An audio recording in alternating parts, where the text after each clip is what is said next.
Republic Act 3019. In addition, magkakaso pa kayo sa Revised Penal Code on extortion. Nangulikta kayo without legal basis. Kaya, di tayo na mga nagkakunda sa pwesto natin o pang makulong lamang. Gagampanan natin ang ating tungkulin. Why? Article 11, Section 1, accountability of public officers. Anong sinabi? That all public officers and employees shall be accountable to the people. They shall perform, gawin natin, gampanan ang tungkulin with utmost responsibility nung araw, bonus father familias lang, good father at family.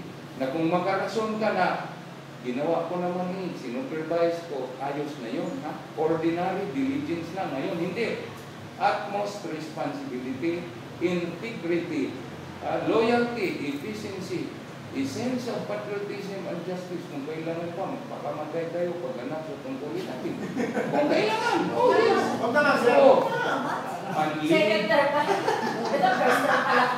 Unlive movies life. Sir, question.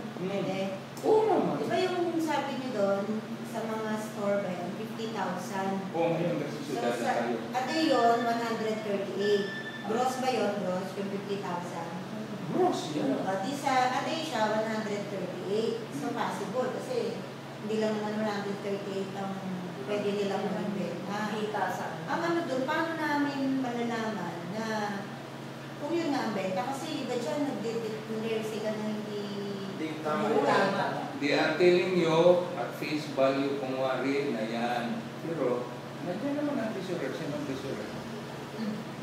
Examine the books of accounts. Mag-maintain yan. Kung may books of accounts po, kung hindi, i-report mo sa BI yan.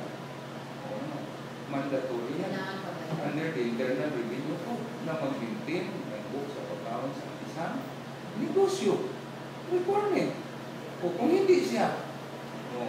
Now ngayon, on that basis, kung wala, you have to make some reasonable estimates. Di pwedeng pagkuha ng business clearance, pwede ba yun? Requirements, yung financial, or pwede ba yun?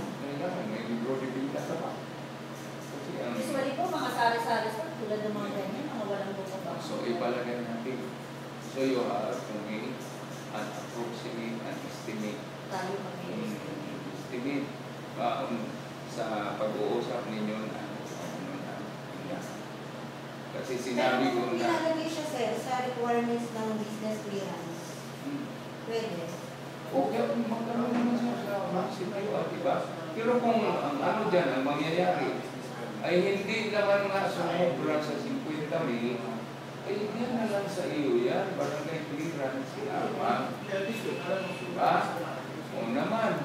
Kasi maliban sa magbayad siya ng buwis, may barangay clearance pa siya. Diba? O naman.